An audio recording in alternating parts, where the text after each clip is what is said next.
Hello there everybody and welcome back to Quest 64. We are going to be leaving the safety of our very last safe room and we're going to continue on in Brannoch Castle today. I hope to finish up the castle section of the game. In this video we have a boss battle coming up very shortly, and we've also got some stuff to do with the plot. Because the plot wasn't very well explained or talked about a whole lot throughout the game, they try to really pack it in at the very end. So we're gonna get some interesting discussions about that. Now, the door that we need to go through is just a short beeline up this staircase and down the hallway, but those knights were making it pretty difficult to get there, which is a little bit of a nuisance in my opinion. Let's go on through here, and we can actually see Shannon in the distance, so let's pick up these chests and let's talk to her, because she might know something that we don't. She might even know where Beigis is. I assume that he's here because this is his castle, and she's got a lot of wisdom. So Shannon, what do you have to say? Help me out. Talk to me. Hello again, Master Apprentice. Your power is much greater than I expected. It must be because you are a true magician. This fellow challenged me to fight even though he's hurt, just because I told him about you. His life was in danger. He tried to stop me, although he couldn't lift a finger. Why does he trouble himself so? I don't understand. You can't escape this room. You will have to move forward if you want to rescue your father. You don't have a choice. Your fate and your father's are in my hands. Do as you're told. But Shannon, I thought we were friends, but you're just a cruel backstabber. And this is our father. Brian, how'd you find me? How did you get here? Quick, run for it. This place is a trap. You must have been lured here by that evil puppet Shannon. Even Beigis was taken in by her cunning. The Eltel book is much more than even I thought. So this part of the plot is what really makes me mad, because you meet your father, finally, after all we've done to search for him, after all the clues that we've gathered, only to find out that we have been led here by Shannon so that we can meet her master, whoever that is. She's the one that's behind all of the things that Beigis has been doing. She's kind of been controlling him. So I guess it's interesting that Shannon is actually an antagonist rather than a helpful character that we thought she was.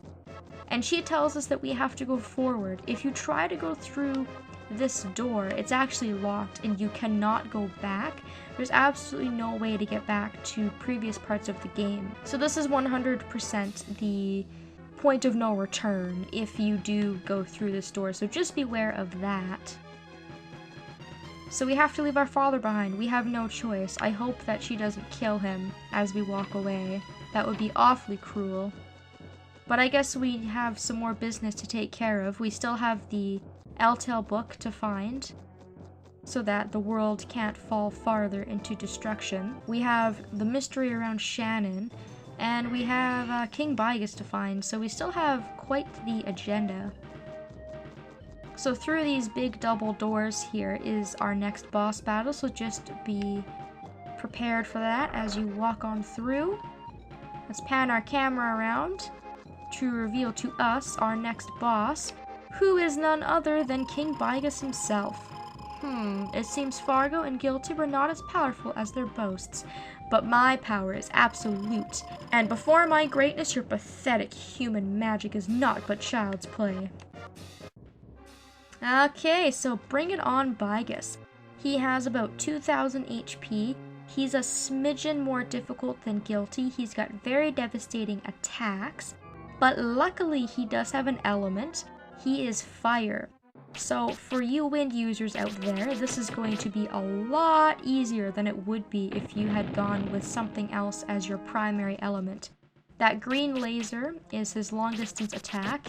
It is literally impossible to dodge from what I know, unless it just happens to miss because of your agility.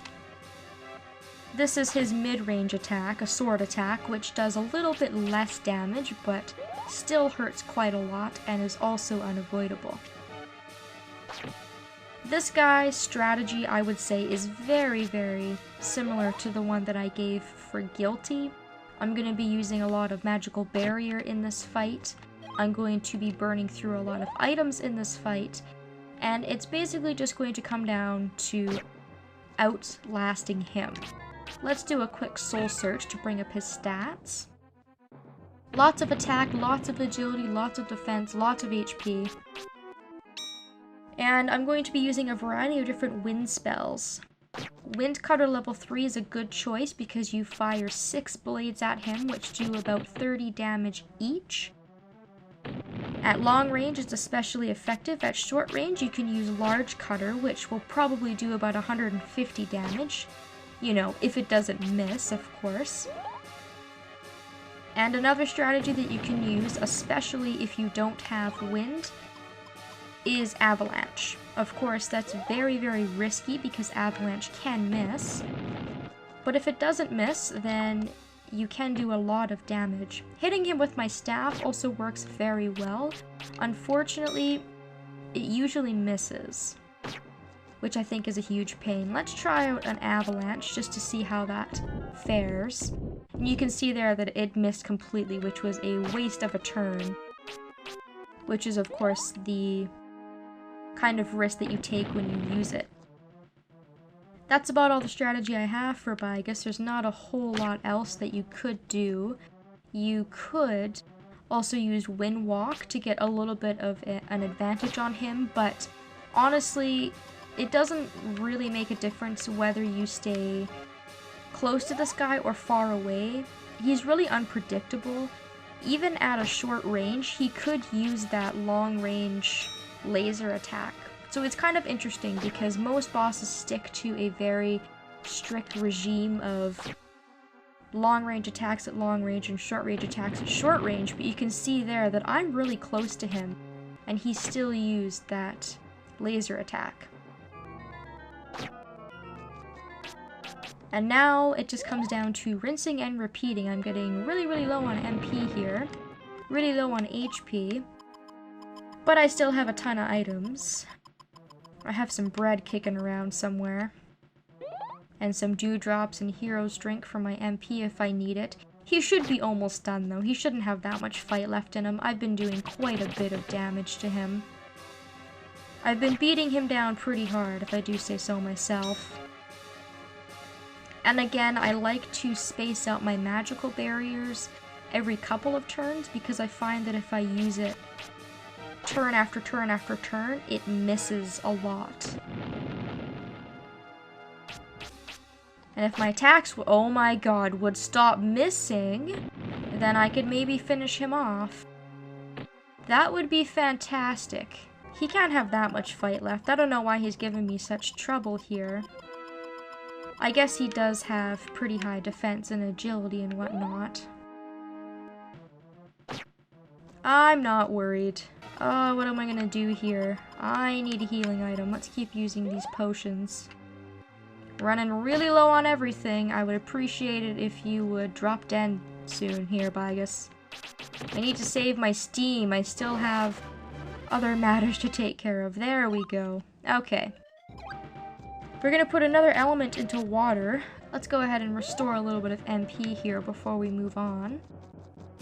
And now that Beigis has been taken care of, the only thing that really stands in our way is Shannon, because we still haven't really done what it is that she's asked of us. This part of the game is a little bit eerie because there's no music, if you've noticed that. Kind of interesting, it's just Brian's footsteps. I don't think there's another part in the game that's like that, to be honest. So now when we go through the doors behind Beigis, we find ourselves in a little bit of a strange area. And we need to go speak to Shannon again to see what she's up to. What took you so long? King Beigis wasn't a big problem, was he? Nothing like the power held by Mammon, Solvering, Zelsi, Nepti, Fargo, these 4 guardians hold the power of the 4 magic gems. Feel the power within you. You now have the strength to open the way to where Mammon waits. Here is the Eltail book, long sought after by your father. Take it and go past the stone circle. Thanks for the book, I guess, Shannon. Who would have known that you were holding on to the book the entire time? I sure didn't, but I also didn't know that you weren't my friend, so I guess I'm the gullible one. If we speak to her again, she will say, I am a soulless puppet made to serve my lord Mammon. I will help Mammon destroy everything that holds the wonder of life. You cannot go forward from here. This leads to oblivion, and I will be free to start from the beginning.